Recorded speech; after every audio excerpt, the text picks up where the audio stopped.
right. Welcome into this week at the Dirty Pocket. And you might say there's a different energy in the room.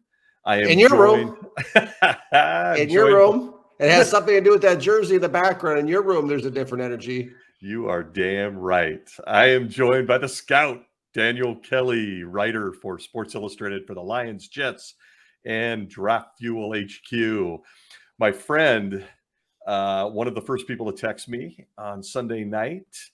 There was a game that changed my life, as I know only you can appreciate as a longtime Washington Redskins fan. My Rams have never won the Super Bowl as Los Angeles.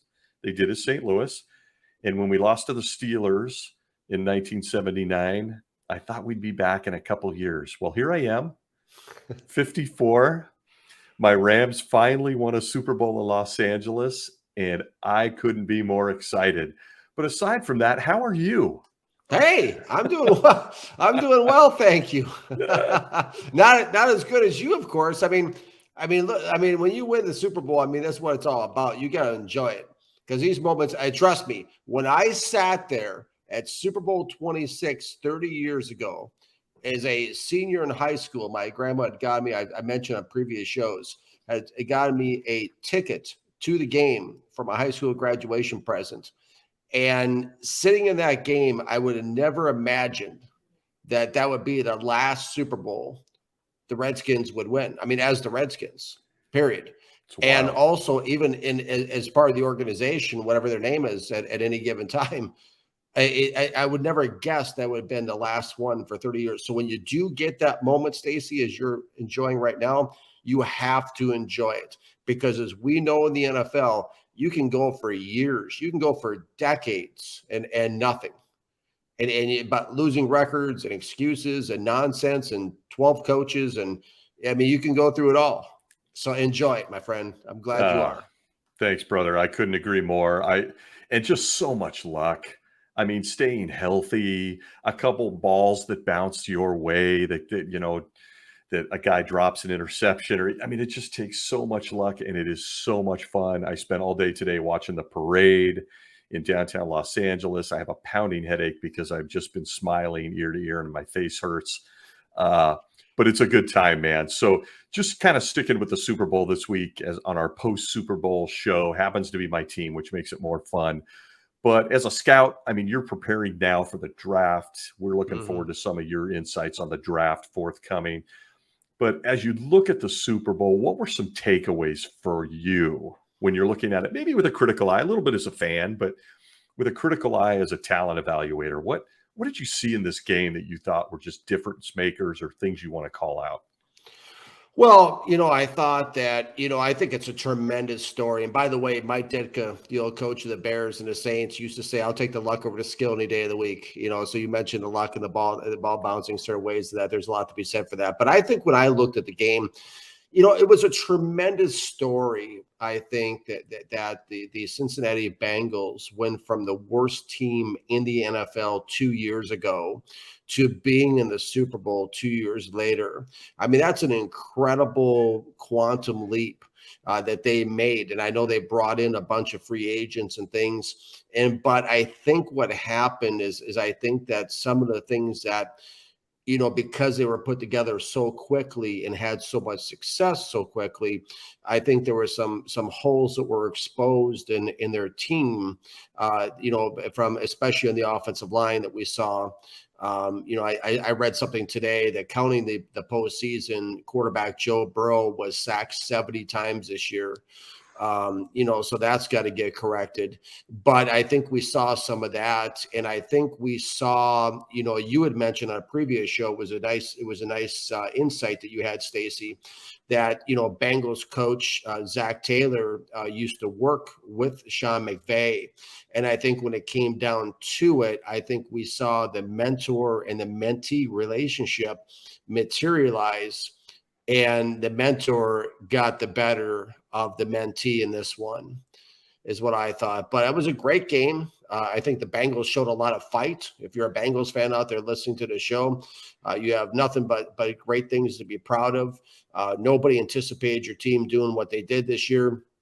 The fact you went into KC and beat the Chiefs in their own backyard. And the things that you did this year, you have to feel super proud about if you're a Cincinnati Bengals fan, because there's a lot of very good things that they have going, a lot of good things they have to build on. Joe Burrow being the big, exclamation point there. He's outstanding. Jamar Chase, outstanding. Got some really great players. His name escapes me at the moment, but that linebacker, one of the guys that really stood out to me, I think his name was Logan or something. Yeah, Number 55. 55. Ooh, player. Yeah, 55. I mean, I'm sorry, I don't have anyone feed me information. I'm not a talking head. I don't have anybody. You have me. You have me. Okay, good. Yeah, I don't have a whole production truck out in the front yard here with people feed me information or teleprompters, people holding up big signs with size 1,000 fonts so I can read it. But 55 on the Bengals was outstanding. Somebody that stood out too, and I just think the whole team as a whole played really well. Then switching on the other side of the coin, the Rams, I thought, when they had to have it, they had it. I think the veteran leadership of Matthew Stafford was very visibly seen in this game. I think a lot of players stepped up, and of course, your favorite defensive lineman that you got, his name, please. God.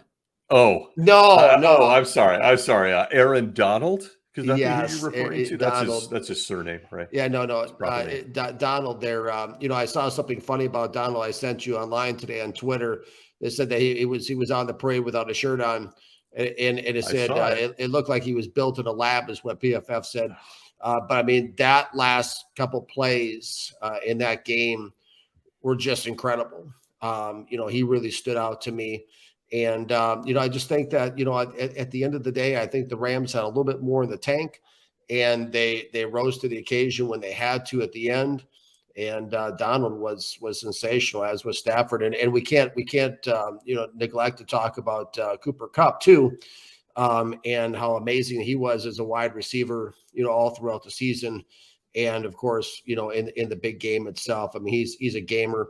I was personally sad to see OBJ get injured during the game. I'm a big fan of his. I advocated very strongly in previous articles that OBJ should have been signed by the Detroit Lions. I write for, when he was, put on waivers. I mean, we could do a whole nother show on that. Like, if you're a team, I couldn't believe it when I put the article out, because all these fans are like, do you see his cap number? Oh, that's too much. That's a waste. There's no way are we going to pick up that number. Listen, having a receiver like OBJ on your team, we can see what that produces. Game changing. And these are the same fans that told me the year prior when I said that the Lions needed to sign running back Leonard Fournette. There's the same fans came out and said, "Oh no, that's a hard pass." In both years, 2 years in a row, all the Lions fans that commented on my articles on different social media venues, both those guys went on to win a Super Bowl ring. So when you have a chance to get a star veteran player, that's why there's waivers and that's why there's claiming order. And when you have a chance to get one of those guys, you go get them. But at the end of the day, McVay did really well. Hats off. I won't take my hat off right now. I keep it on at all times. I always love my hats. But hats off to Sean McVay. Did a dynamite job, I felt, for the Rams this season. And, the whole staff did well. The team did well. They played as a team. And, it was a really hard fought and a good victory for the Los Angeles Rams. Oh, man, I couldn't agree more. I'll tell you, there were so many storylines in this game. The game changed when OBJ went down. He was tearing them apart up until that point, especially on drag routes. And I just want to remind everybody, we didn't have Robert Woods. We didn't have Tyler Higbee.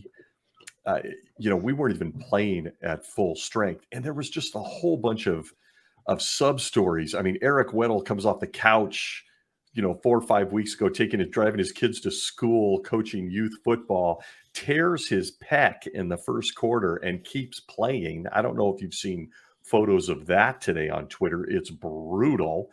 Ashawn Robinson, another guy that you would know well from the Lions, that came over and was just dominant in run defense. Even the play where AD ends the game on the sack, if you go back and watch the all 22, David Long from the University of Michigan, makes a critical move in the defensive backfield to cut off a slant that kept Burrow just holding that ball a second longer. There was just incredible play across the board. I agree with you. I too want to tip my hat to the Cincinnati Bengals. What a special team. I love Joe Burrow. I don't love Yeah, I him do when he's too. playing my team, but that kid has everything you want in a quarterback. And I got to tell you, and we'll get into this with you more in the offseason. If you're in Cincinnati, please go draft at least 3 offensive linemen and a corner to replace Eli Apple, uh, who got torched numerous times by the Rams.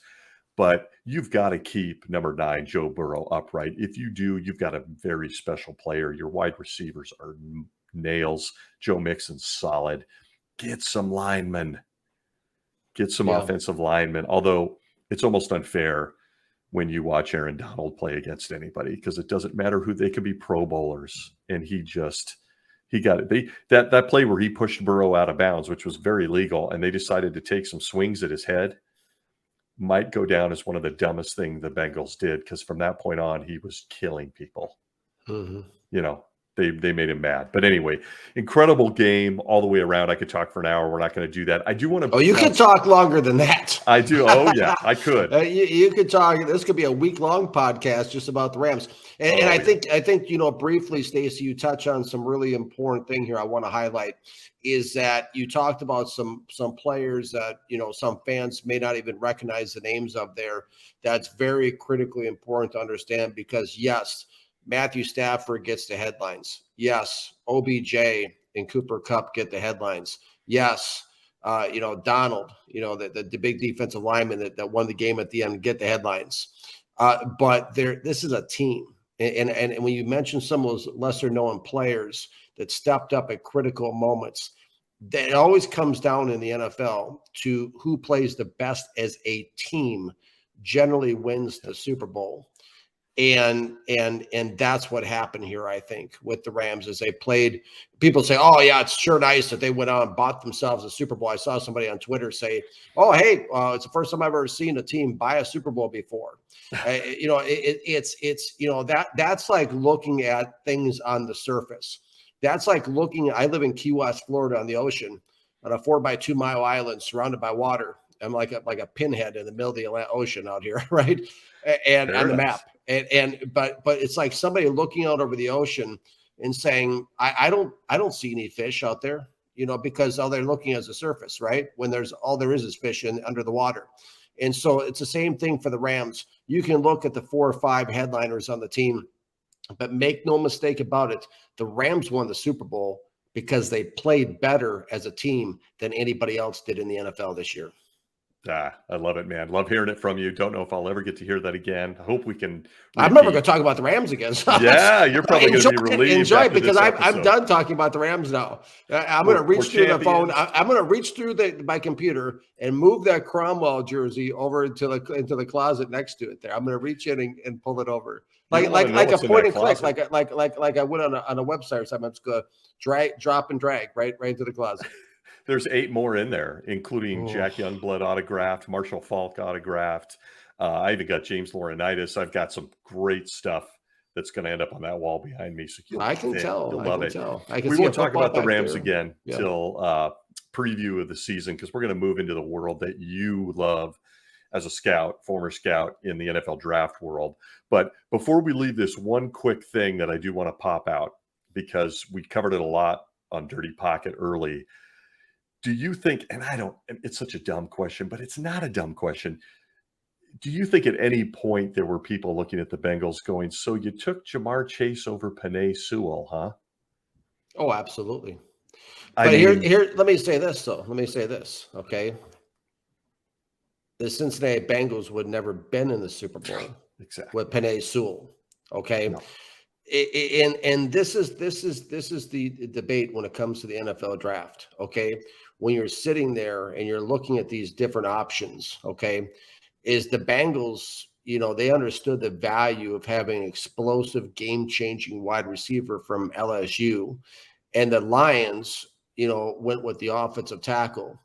Well, we see where both teams ended up. And I'm not saying that Jamar Chase did it by himself, but having explosive players and finding explosive, dynamic players in the draft is what it's all about. And so you can't have it both ways. You can't say, okay, we did, we got sacked 7 times because we didn't have, no, you got to the game because of the guy, part of the reason because of the guy you picked. I mean, Burrow to Chase was a major headline for the Cincinnati Bengals this year. Rookie of the year. I mean, right, Jamar Chase was unbelievable. But yeah, I mean, but yeah, you're never going to. Now, the only thing, I mean, I was critical of Jamar Chase coming out because I wasn't critical of his talent level, but I saw some underachieving on game film that I didn't like that didn't show up this year. And probably was the smartest thing that happened was pairing him with his college quarterback with Joe Burrow. Who knows what would have happened if Chase would have ended up, some other team situation, how that would have played out. But I think they bring out the best in each other. God, you're so right. Chemistry is amazing. I don't know if you saw the story that when Chase got drafted, he literally went through Joe Burrow's neighborhood, knocking on doors, offering to buy the houses of his neighbors so he could be Joe Burrow's neighbor. I mean, it's wild. Teammates and chemistry matter, folks. So a lot, yeah. It's a lot more than just running around orange cones and pro days. I mean, Bobby Beathard understood that better than, in my opinion, better than anybody as a general manager of the Redskins. I mean, he built Super Bowl teams in Washington with 3 number 1 draft picks, not in a year, but over the course of a decade, he had 3 number 1s, and he brought all those guys together, and the chemistry gelled and won 3 different Super Bowls with 3 different quarterbacks with Joe Gibbs. And I learned so much about chemistry from Bobby Beathard and the importance of chemistry. And you're so right, Stacey, is when you have that chemistry, it's like Brady and Gronk. It's that same type of thing, like there. And it's just so important to have that chemistry. And we definitely saw that this year with the Bengals for sure. And now it looks like they're not roommates, but housemates, according to you. I mean, they bought I don't know what the houses. They bought up all the houses. I don't know where that landed, but isn't that wild? And by the way, speaking of, I don't want to go an episode all Rams and not talk about the Redskins or that team in Washington. I don't know if you know, God, you're going to punch me in the head after this. I don't know if you know what today is, but today is a guy named Jack Squarek's birthday. Maybe you remember him. I've had nightmares about Jack Squarek. For a matter of fact, he came up as people I may know on my Facebook, and I hit delete. Okay, Jack Squarek. I just thought I'd mention it. Do I know who Jack Squarek is? Let me tell you something. Let me close my eyes and tell you who Jack Squarek is. Okay, it's right before halftime of Super Bowl 18, and Joe Theismann throws a pass out to the left flat, and Jack Squarek ends up intercepting it and running it back into the end zone. I still have bad dreams about the guy practically. So, I mean, I know who Jack Squarek is. Absolutely. Matter of fact, that Super Bowl against the Raiders, I was 9 years old. Super Bowl 18. How hard did I take the game with the Redskins losing? I threw up after the game and missed 3 days of school. So do I remember Jack Squarek? Yeah, I do. I just thought you'd like to wish him a happy birthday. Just out of the goodness of your heart. Just a happy birthday from you and Joe. Listen, I'm right there with you. Up until Sunday night, this guy at 12 years old was watching my Rams lead the Steelers going into the fourth quarter, only to have Bradshaw throw up just an absolutely wild bomb that my idol, Rod Perry, could not get to in time over John Stallworth's shoulder. And, I got some stuff in my eye that night in the bathroom privately. Like I just, listen, it's painful. So anyway, I had to throw that out at you. It was an interesting timing. Good old Squarek's birthday today. Well, hey, in the interest of mankind, happy birthday to you, Jack. See, beep, beep, he's not a poor loser. Wait, is he reversing over him? Joe Theismann, I hope you sent him some chocolates or a beer or something. Oh yeah, I bet he did. I bet number 7 sent some flowers or some chocolates or something nice, some late Valentine's gesture. There you go. All right. Well, nice segue into where we're going in this offseason on the Dirty Pocket. I mean, I am excited to delve into a little bit more of what you do and where you're going in your life as an ex-NFL scout, soon to be new NFL scout. Although I'll tell you, there's some other exciting things happening that we'll talk about more on this show with you that might be even more fun than doing that again. So as we move into this, I wanted to use this episode now in the much too early time frame of let's start talking NFL draft. I know, dude, that you have been working, burning the midnight oil, writing articles for Sports Illustrated, and really, and actually two fantastic episodes. If you haven't seen the scout, Daniel Kelly doing his thing for Sports Illustrated with a very high end corner, a very high end, the highest end of wide receivers. So you're doing some really fun stuff. I thought it'd be fun to take a look at the top 5 draft order this week Mm-hmm. and just get some real initial thoughts. I'm not going to ask you to go deep diving on each of these players, with 40 times and all this other stuff. But after the Super Bowl, this is where the fun begins: free agency and the NFL draft. So guys like you are in the spotlight, and all of us nerds want to know, what's my team going to do?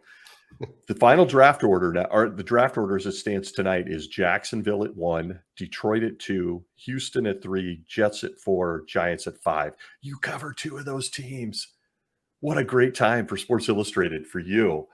So let me just throw some things out at you, some weird thoughts of my own, and get your thoughts on those picks. The Jacksonville Jaguars, what a hot mess with Urban Meyer, but they bring in Doug Peterson, who's solid, Super Bowl winning coach.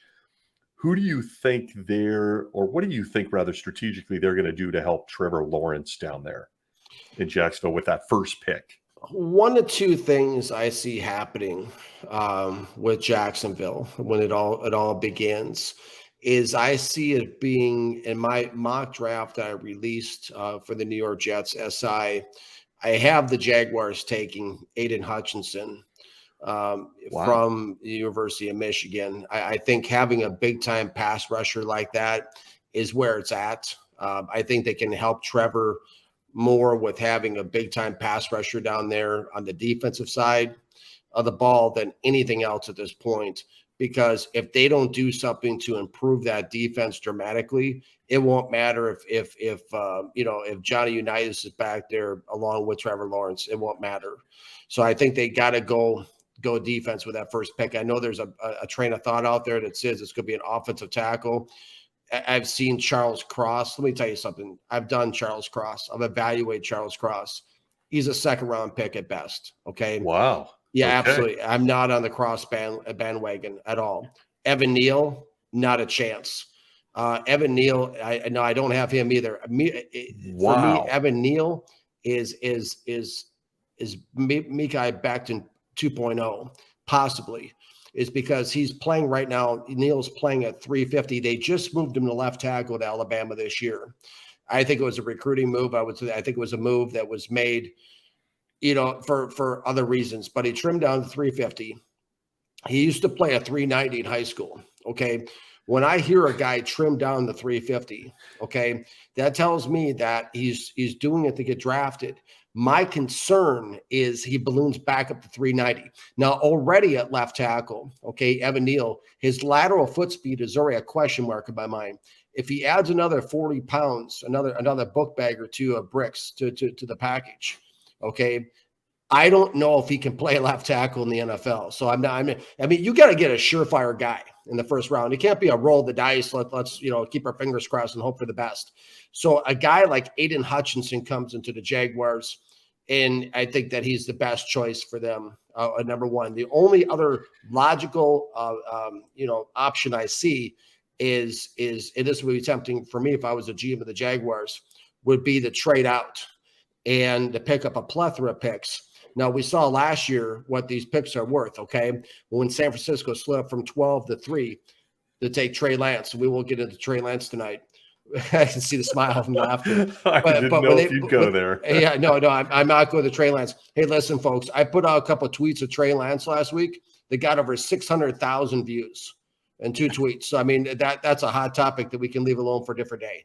But most views I've ever gotten a tweet, by the way, by far. It was crazy. But the other option is trading down, and because Miami was able to pick up 3 number ones was the value on that. So what's the number one pick in the draft worth? Maybe 4 number ones, over the next 2-3 years. Maybe a player or two, something. Who knows what the package is? But if you're a team like Jacksonville, to me, that would be extremely intriguing to listen to those offers, because the Jaguars are not a player away. They're not 5 players away. They're not 10 players away. And so a team like Jacksonville, if they can get all those extra picks, if there's a good offer out there, I would think they'd have to listen. Otherwise, it's going to be Hutchinson. Yeah, that's very interesting, man. So a couple of things just on Jacksonville before we move to the number 2 teaser. I couldn't agree with you more. God, ideally, you think they'd want to trade out of that. There's so many teams that want these quarterbacks. Yeah. And I cannot remember a draft. I'm actually surprised. I'm going to listen in and not drop any bombs here, but this seems like a very rich draft for offensive linemen, particularly at the tackle position. Maybe I'm wrong. Correct me if I'm wrong. So I thought that they might lean that way. Hutchinson's intriguing to me, but I see a lot of, by the way, these next 2 guys I mentioned, I loved them, but to me, they were more blue collar and they were probably drafted a little high. Hutchinson reminds me a lot of like a Chris Long or a Grant Wistrom, like a really hard worker, but I don't see that as dominant in the NFL. You might even compare him to one of the Bosa brothers to me. So let me throw something out at you, because you, for Sports Illustrated, interviewed someone special in this draft, or are preparing to. What are the chances the Jaguars pull the trigger on the top wide receiver in the draft to team with Lawrence? Like a Burks. Yeah, that's very Too possible. high? It's way too high. I think. I mean, Burks I have as my WR3 in this draft, and I have Garrett Wilson as my WR1. I have Jameson Williams from Alabama as my wide receiver 2, and then Okay. Burks number 3, and then I have David Bell, who a lot of people are really low on, I feel, as my wide receiver 4. Who's going to really rip it up, I think, in the NFL from Purdue. And so I wrote up for the Detroit Lions. But when I look at the Jacksonville Jaguars, I mean, what you're describing, Stacey, would be a very interesting option if Jacksonville, I think, would be able to trade down in the 5 to 10 range, and then take an explosive receiver and get somebody in there, because what he needs. Now, providing he's healthy, okay, I'm not a team doctor and I don't have the intel that the GMs have, but if Jameson Williams is right, okay, he is explosive as a wide receiver, as a deep threat wide receiver.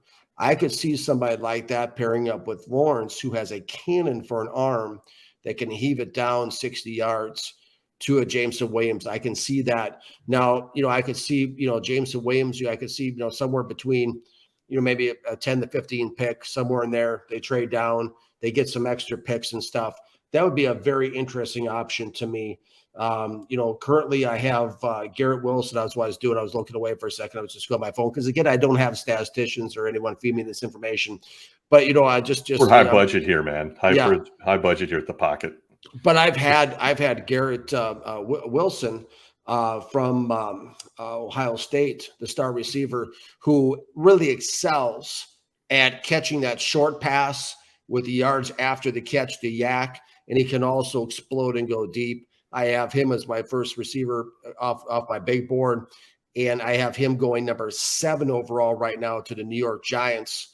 That I think because I think that, and that's Brian Dabble, the new head coach there, is going to need an explosive playmaker. That comes in and does. Cardonius Toney could possibly be on his way out. I've seen articles.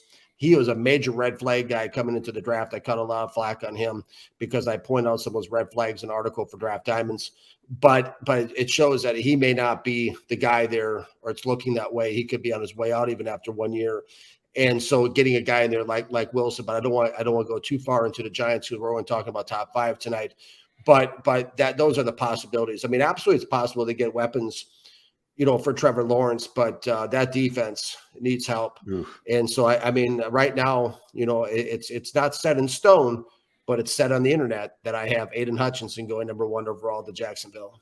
That's wild. Okay. I really thought under Peterson they'd get some offensive help, in the very least alignment for Trevor Lawrence. Okay. So Detroit Lions, you cover this team near and dear to your heart. I actually have some fondness for this because I'm a Jared Goff guy.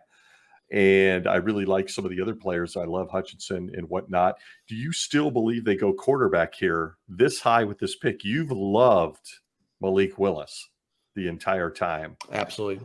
You think that they pull the trigger on a quarterback in this spot? Yes, absolutely. Wow. It's Malik Willis. It's ever since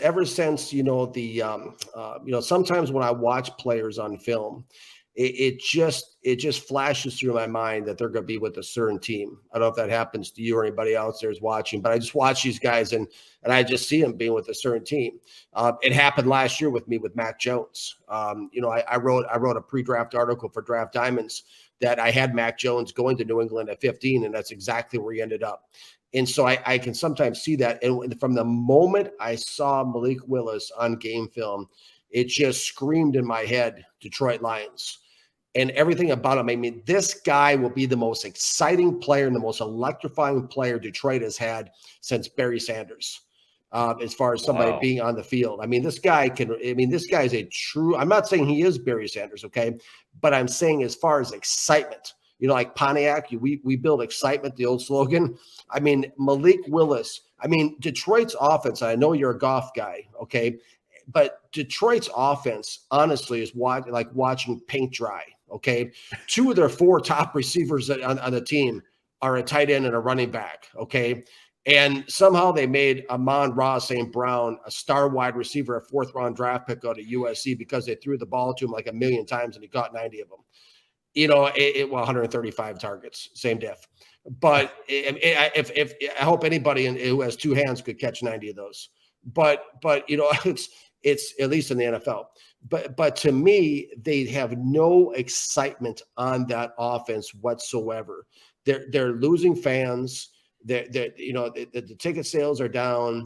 People are not buying into the hype as much as they used to. They need to do something. And furthermore, head coach Dan Campbell and team general manager Brad Holmes have to do something like a Malik Willis, because this is the formula in the NFL. If you're a general manager or a head coach, your job's looking like it might be on the line because you produce nothing but losing records so far. You have to go out. The formula is go get a quarterback, okay? Go get a quarterback, much like Joe Douglas did with the Jets when he got Zach Wilson. Go get yourself, much like Kyle Shanahan did with Trey Lance. Okay, Shanahan, let's not forget, was coming off 3 out of 4 losing seasons in San Francisco when they pulled the deal and then sent the 3 number 1s to get Trey Lance. Because if you have a young quarterback, you can buy time. You can sell hope. He's developing. Give him some time, 2-3 years. That's what Detroit needs. A guy like Aiden Hutchinson, who's a fan favorite, obviously in Michigan, Detroit, right? That's where he plays. Somebody like a Kayvon Thibodeau. Okay, these type of guys are great players in their own right, but let's face the reality of it, okay? Soundbite time, okay? Let's face the reality. Put the little marking next to it, soundbite time. Guys like Aiden Hutchinson and Kayvon Thibodeau are not coming into Detroit and turning that organization around, okay? They need someone who's dynamic, who's a playmaker, and Malik Willis is the most dynamic player in the 2022 draft, period. He is that good. And he's a true dual threat. He's the best dual threat we've seen in the National Football League, since Deshaun Watson. And he's in a mold of a Michael Vick type of runner. I'm not saying he's as fast as Vick, but this is a guy who can truly beat you on his feet, okay? People talk about Sam Howell running the football, okay? Sam Howell running the football is a joke. It's like a Comedy Central station. You would see Sam Howell running the football in the National Football League. The guy runs like a 5-flat 40, okay? Sam Howell is not going to beat anybody in a foot race, okay? But a guy like Malik Willis he's a true dual threat that moves around, gets people excited, can make some plays. He's a little raw because he hasn't thrown the ball down the middle of the field a lot. He works a lot on the perimeters outside the hashes. But yeah, Malik Willis is that guy. I can see him in Detroit. And that's the guy that's potentially going to save Dan Campbell and Brad Holmes' job. God, I tell you, he seems so raw to me. So let me ask you, I'm going to be honest with you. And from where I sit, I wouldn't touch any of these quarterbacks in the first round. None of them. Mhm. Zero. I don't think any of them are game changers based on what little film I've seen. I don't go as intense as you.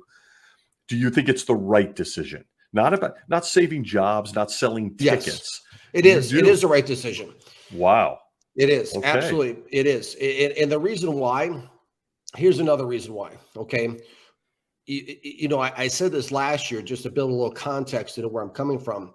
When I talked last year, when Justin Fields was my QB1 heading into last year's draft, okay, is because anytime you're a team drafting in the top 10, it generally, if you got there, because you have someone else's pick, that's one thing. But if you got there by your record, that's another thing. If you're a top team drafting team, top 10 in the league, okay, that means you have a lot of deficiencies. And a lot of the deficiencies probably on your offensive line that you need to have a quarterback like a Justin Fields, like a Malik Willis, somebody with wheels that can get out of trouble and can buy some time with their legs and run around. You can't. Mac Jones would have gotten destroyed playing in a team that didn't have an offensive line. I mean, he's a sitting duck. I mean, he's in the pocket, right? Joe Burrow was getting Joe, peppered, right. and he's actually kind of mobile. Right. I mean, he's But I'm saying, athletic. yeah, I think it's the right pick from that standpoint because in the league we live in right now, Stacy, you have to have a quarterback to have a chance, okay, and you need to have a pass rush and a secondary are the three components that you really have to focus on. And right now, Jared Goff, he seems he's up, he's down, his confidence is all over the road. And yeah, I mean, as a quarterback goes, so goes the team. And I think that the Lions are just kidding themselves if they take anything but a quarterback. They have to have that guy to build around. I think Goff is a short-term solution for Detroit. And there's already rumors he could be dealt somewhere else. I've seen articles he could even be going to Tampa Bay or somewhere else. But I think that you have to have that piece of the puzzle in place if you have any hope. So it's not just about selling tickets and selling jerseys and let's keep our fingers crossed and hope for the best. I think Malik Willis is extremely dynamic. I think he's a game-changing type of quarterback. He's got a big-time NFL arm, and he's a little bit raw in some of the routes, like I said, but the guy can do something that RG3 used to be able to do a little bit of and move around and get, like a Lamar Jackson, move around and get defenses to adjust more to him and buys his receivers some more time to separate from the coverages. I just think that he's going to just bring an excitement level to Detroit that they haven't seen in a couple decades. Okay, more on that as we get closer to the draft. We could go on for a full hour on that pick alone. So real quick, because nobody cares, Houston Texans. Houston Texans, give me 10 seconds, then I want to move to the Jets as we close here.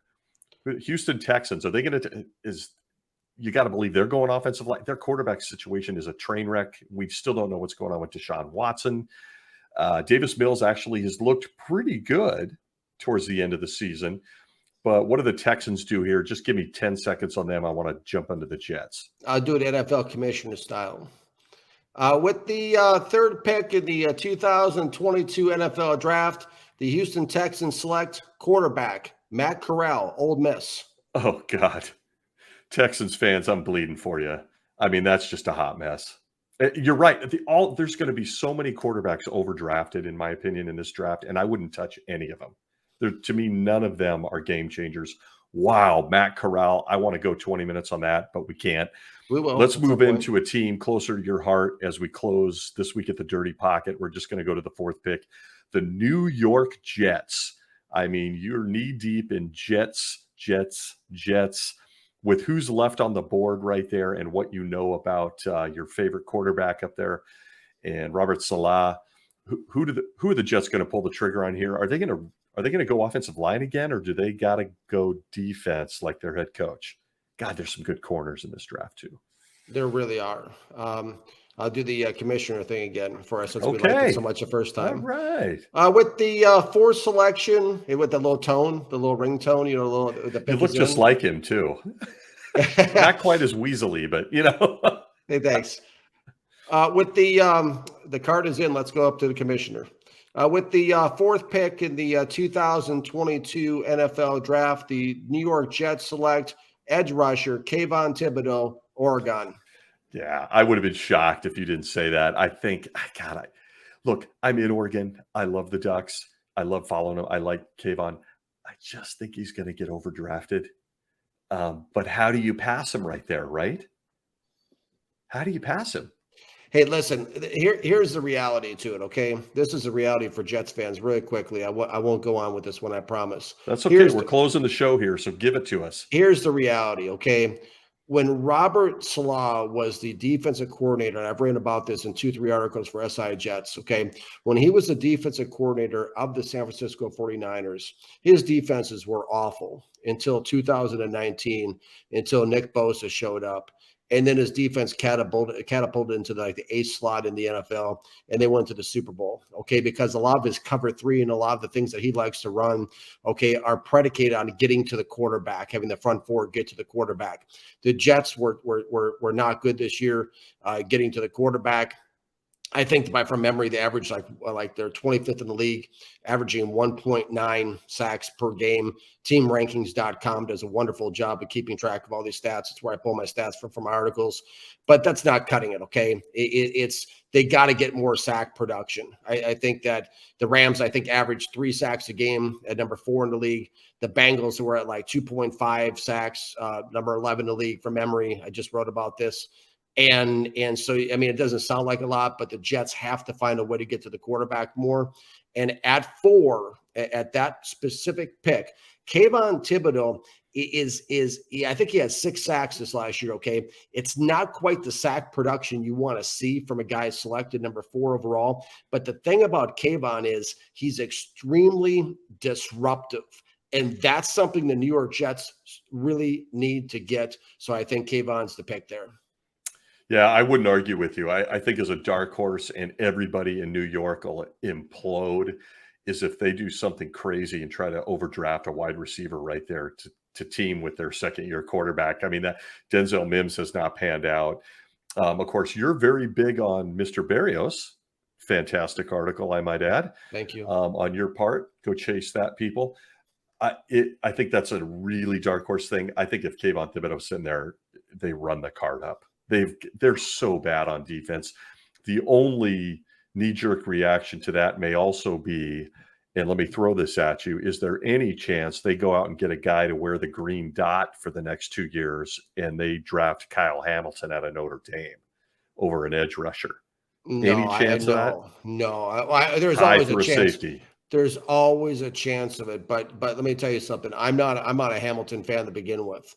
And I wrote up an article for him for SI Detroit Lions. If you want to go check it out, I think there was some times he took his foot off the gas. I think he took some bad angles to the ball at times.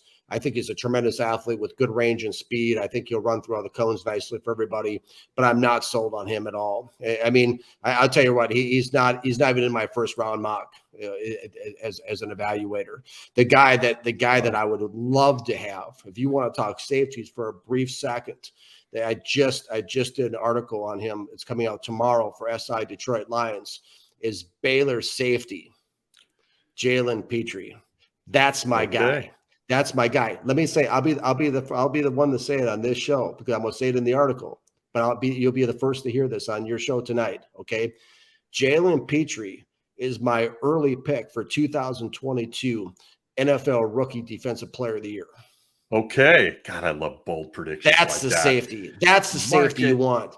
That's the safety who'll come up and spank somebody on the run. That's somebody who's a ball hawk. That's somebody who can fly around the field.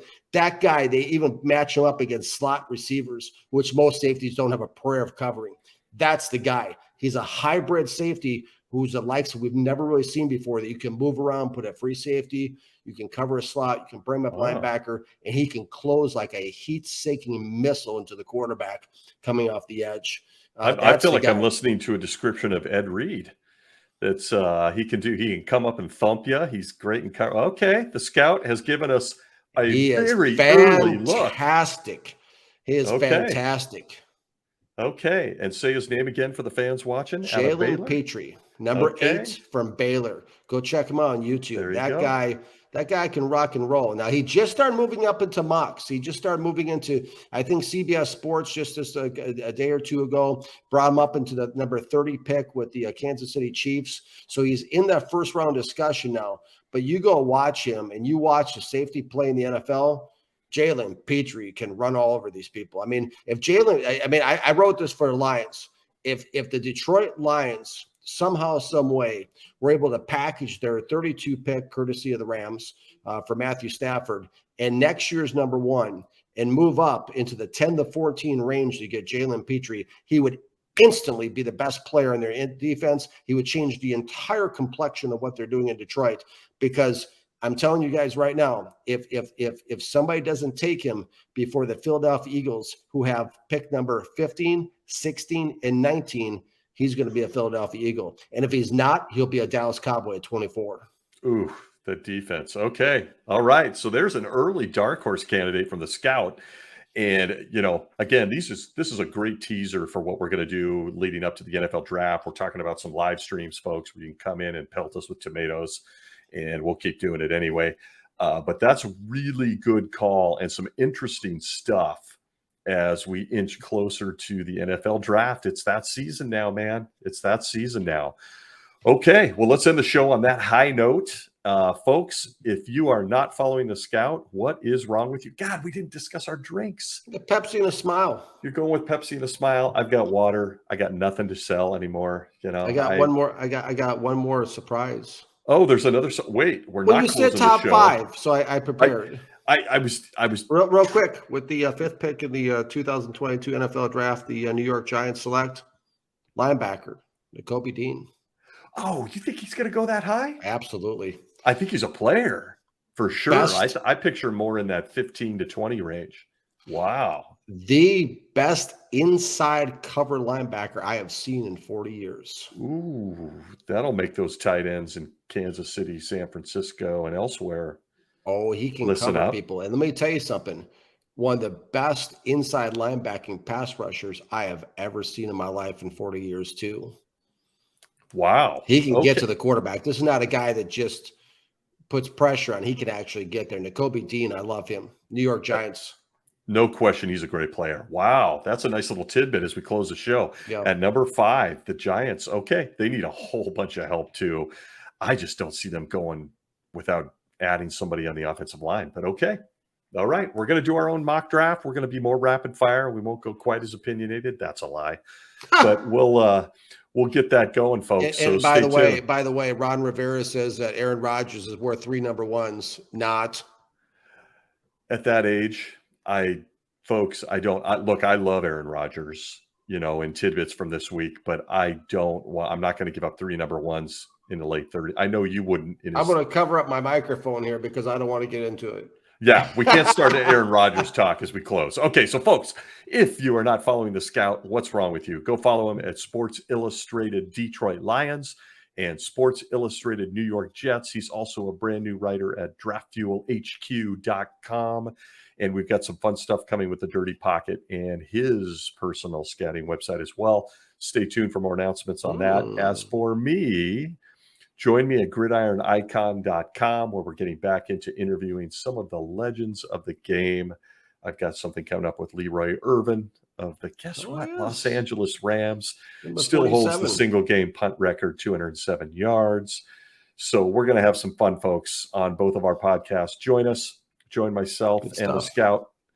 Thanks for joining us this week. Any parting shots for Mr. Kelly?